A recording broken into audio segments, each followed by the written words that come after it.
Alô, vai tudo bem? Chegou mais um Expresso com Crime pra vocês. Ai, que emoção! E as boas notícias não param por aí. A gente já tá na metade de setembro.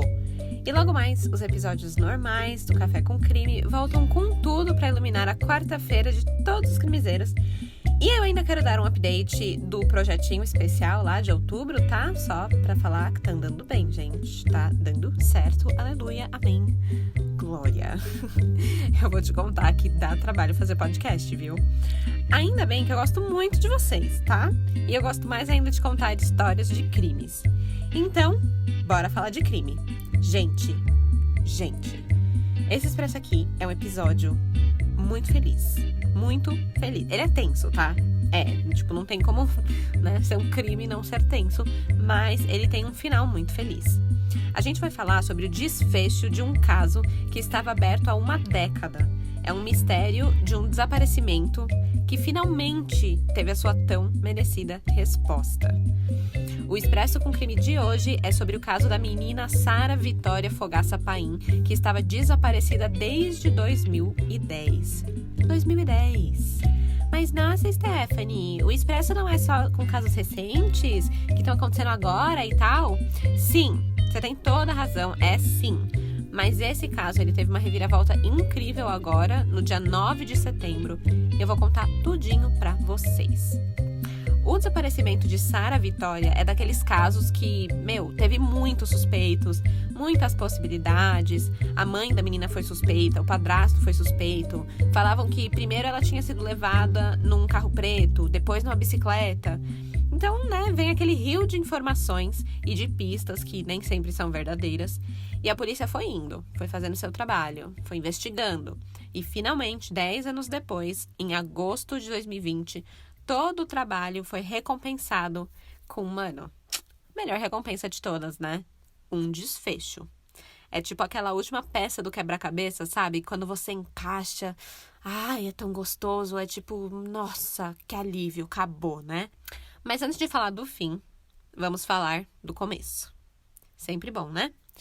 As informações que eu vou falar aqui são da rádio R9 News, Gazeta Digital, UOL e G1. Eu também já deixo aqui o aviso de gatilho, gente. A gente vai falar de um caso que envolve uma criança. Então, se você é sensível a esse tipo de conteúdo, melhor pular esse episódio. Eu sempre tento deixar tudo o mais leve possível, né? Eu não quero entrar em nenhum detalhe muito explícito e tudo mais do que aconteceu, detalhes muito gore. Mas faz parte do caso falar o que aconteceu e, pode não ser confortável para todo mundo, tá bom? Então, bora pro caso. Começando do começo. 1º de junho de 2010, pouco mais de 10 anos atrás, uma menina de 5 anos chamada Sara Vitória Fogaça Paim desapareceu em Sorriso, uma cidade do Mato Grosso que fica a uns 420 quilômetros da capital, Cuiabá. A Sara Vitória, ela morava no bairro Jardim Primavera com a mãe, a Eva Aparecida Fogaça da Silva, e também com o padrasto. Gente, é muito difícil. Padrasto. Com o padrasto. Gente, parece que tá errado. Vou começar de novo. Sara Vitória, ela morava no bairro Jardim Primavera com a mãe dela, a Eva Aparecida Fogaça da Silva, o padrasto Valdemar Lopes e mais 2 irmãos. No dia 1º de junho de 2010, ela saiu de casa lá pelas 2h30, almoçou, beleza, saiu lá na rua para brincar com os amiguinhos, que era uma coisa super normal do dia a dia dela. Ela estava usando um shorts azul e um tamanco, e ela se encontrou com os amiguinhos no Estádio Municipal Egídio José Preima, lá em Sorriso, que, o estádio ficava muito perto da casa dela, ficava apenas alguns metros ali, então era bem normal ela sair na rua, andar um pouquinho e encontrar com os amiguinhos ali. Então, depois de uma tarde ali de brincadeiras, veio o crime. Tudo aconteceu por volta das 4 horas da tarde. As crianças começaram a ir embora, cada um para sua casa, e a Sara Vitória foi ficando ali, porque, acho que ela era daquelas que gostava de aproveitar até o último minuto, sabe? Aquela última pessoa a ir embora da festa, seria ela. Então, depois que acabou a brincadeira, cada um começou a ir embora, acabou real a festa e ela falou, ok, vou para casa, foi sozinha. o que era normal. Ela sabia o caminho de casa, estava ali pertinho, sem problemas, tá? É importante lembrar que a gente está falando de uma cidade pequena, que na época, lá em 2010, Sorriso tinha umas 66 mil pessoas, habitantes. Então, né, o pessoal ali do bairro todo se conhecia, cidade pequena, um fala bom dia pro outro, né, coisa que é super legal que acontece no interior e não tem aqui em São Paulo, infelizmente. Então, antes de pensar, nossa, mas os pais da Sarah deixavam ela sozinha assim, que absurda, que absurdo, vou julgar, nossa, julguei. Gente, vamos lembrar que a realidade da cidade, da família, da região, talvez não seja a mesma da sua, tá? Pelo menos não é a mesma da minha realidade. Eu mal vejo criança brincando na rua hoje em dia. É muito difícil aqui no meu bairro onde eu moro, cidade grande, São Paulo, etc, né? Então, assim, não julgueis. Mas, voltando para a história, porque eu já tô prolixa aqui, né? Era pra ser um episódio direto e curto ao ponto, expresso. Mas vamos lá. Sarah Vitória, no dia 1º de junho, por volta das 4 da tarde, estava voltando para casa sozinha depois de ter brincado com os amiguinhos perto do estádio lá no seu bairro e sumiu. Ela nunca chegou em casa. O caso mobilizou voluntários na cidade toda, que passaram dias procurando pela menina. A cidade meio que literalmente parou, assim, por uma semana para ir procurar no mato, nos terrenos baldios, nos córregos. Procuraram por tudo ali, sem muito sucesso. O inquérito, na época, colheu, assim, dezenas e dezenas de depoimentos.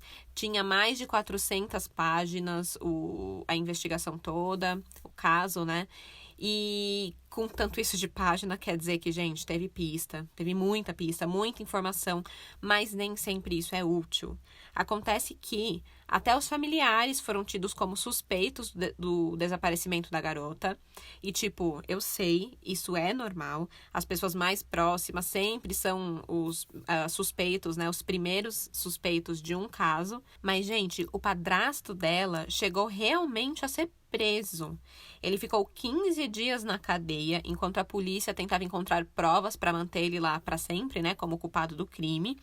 Ele foi preso em novembro de 2010, quase 6 meses depois do desaparecimento, depois de uma testemunha procurar a polícia para contar que viu a Sarah Vitória na garupa da bicicleta dele no dia do desaparecimento, lá por volta das 4h30. E o horário batia, a testemunha tinha lá a sua credibilidade e tudo mais, então prenderam. Só que o padrasto negou todas as acusações e, como não encontraram nenhuma prova contra ele, ele foi solto no início de dezembro, né, depois de ficar 15 dias na prisão. Cara, imagina só que tenso. Você já tá lá, sofrendo horrores porque sua enteada sumiu.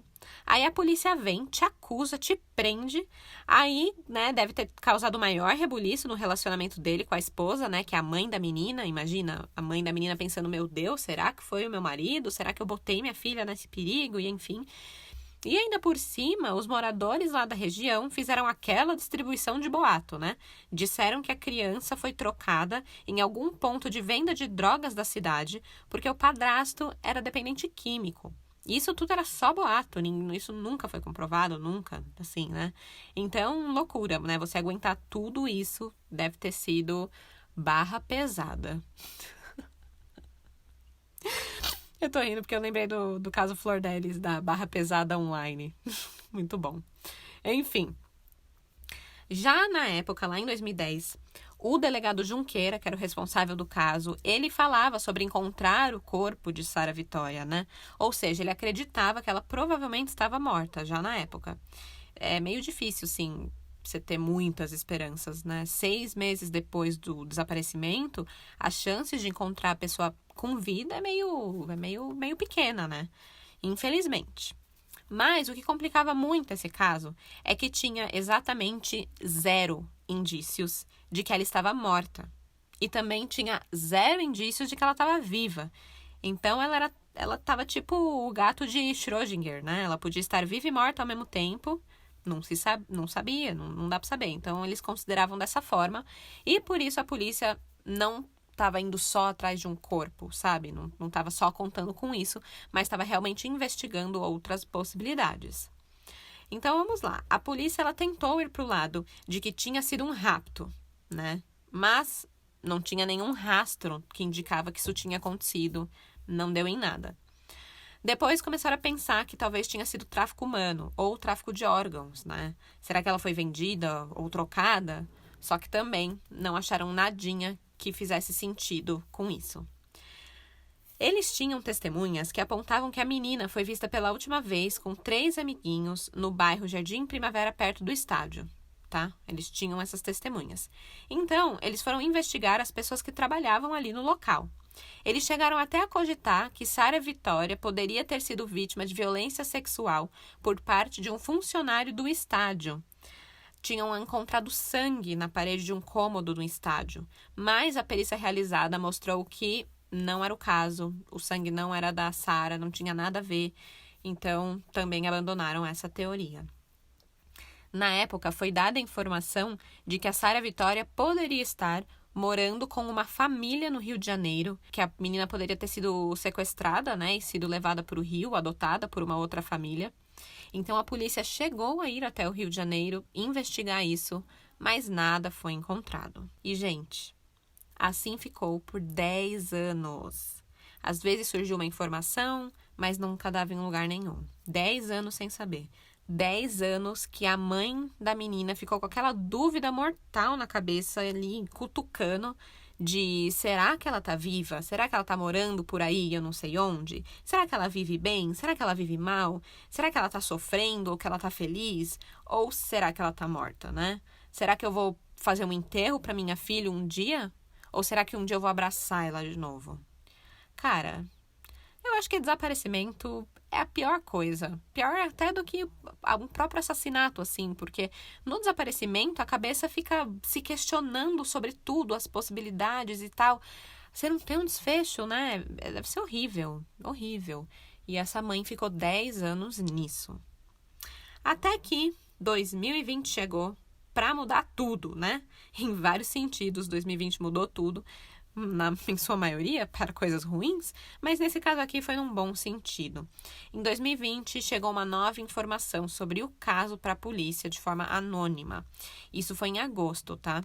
Os investigadores foram atrás, confirmaram os dados que chegaram a partir de cruzamento de informações, ouviram testemunhas e tudo mais, e finalmente, tinham um suspeito na mira.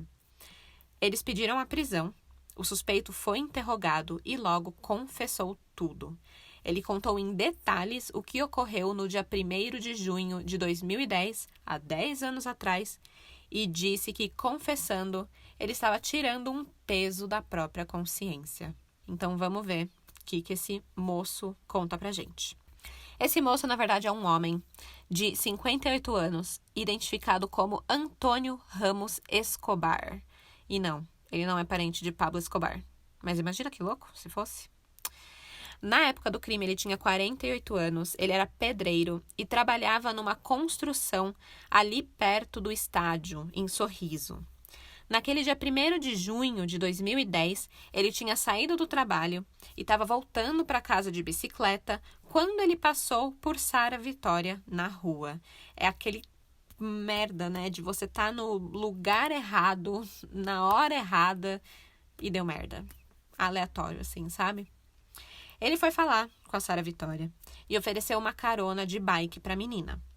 E aí, ela aceitou. Porque, né, novinha do jeito que ela era, toda inocente, acho que ela deve ter pensado, que legal, não vou precisar andar, vou economizar meu fôlego, né? Vou chegar em casa de bike mais rapidinho.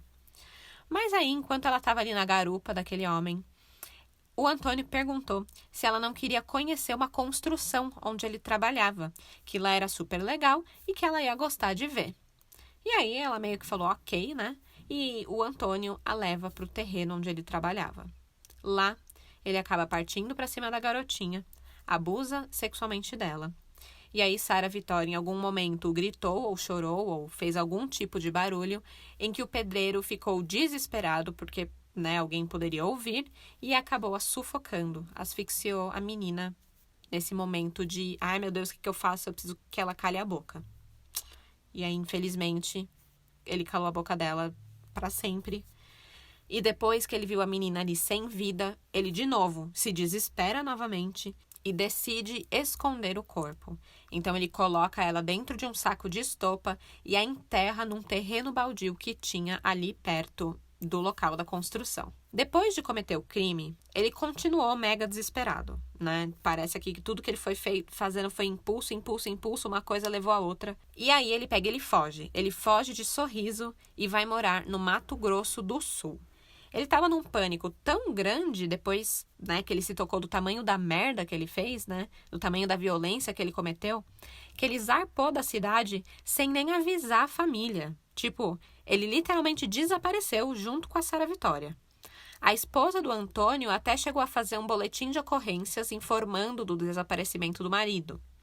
Então imagina só a decepção e o ódio que essa mulher não deve ter sentido depois de descobrir, né, 10 anos depois, que tudo que ela sofreu e se preocupou com o sumiço do marido, né, do Antônio, era porque ele era um grande filho de uma puta, abusador e assassino de criancinha, gente. Meu Deus, mano, sério, assim, se sou eu dou uma de Prison Break, entro lá na cadeia onde ele tá e dou uns bons tapas na cara.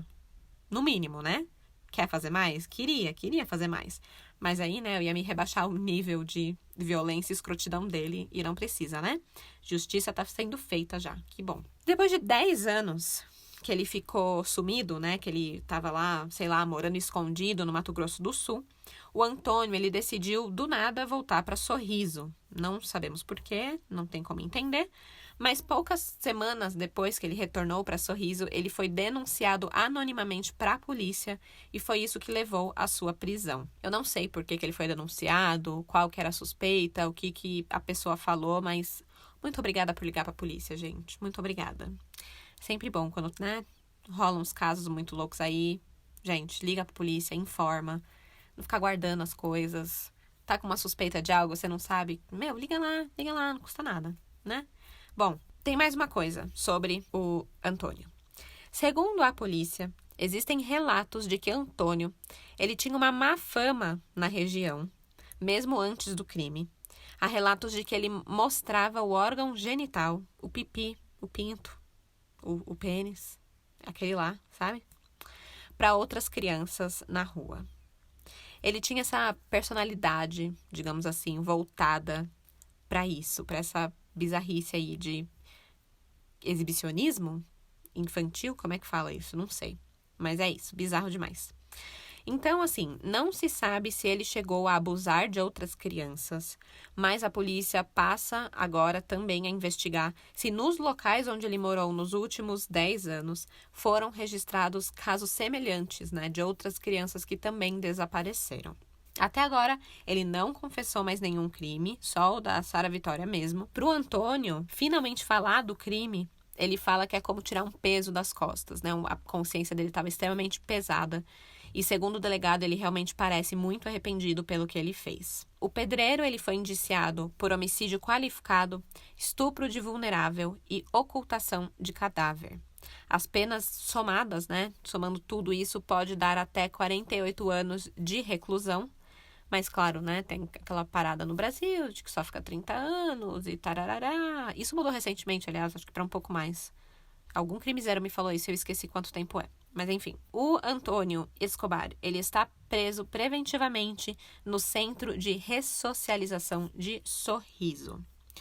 Depois do interrogatório e da confissão do suspeito na delegacia, os policiais levaram ele até o local onde ele teria supostamente enterrado a Sara Vitória. O local é um terreno baldio, tá? Então, assim, no dia 10 de setembro de 2020, que foi um dia só depois que ele confessou, começaram a ser feitas escavações para encontrar o corpo da menina nesse terreno baldio.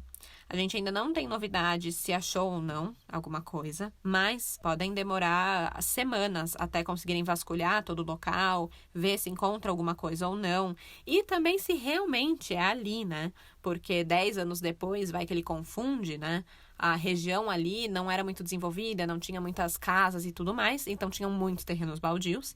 E hoje não, 10 anos depois já construíram várias casas, o lugar se desenvolveu, então tem essa, né, ainda fica essa dúvida de será que é, será que não é? Mas A polícia está fazendo o que pode para encontrar o que hoje, a essa altura, seriam os ossos, né, de Sara Vitória, para poder dar um enterro digno e realmente dar esse desfecho para a mãe dela, para a família dela, que, né, teve toda essa dor, esse sofrimento por tanto tempo. Então, seria realmente fechar o ciclo. A justiça tarda, mas não falha, né? Pelo menos não nesse caso. Tem outros casos que falham, né?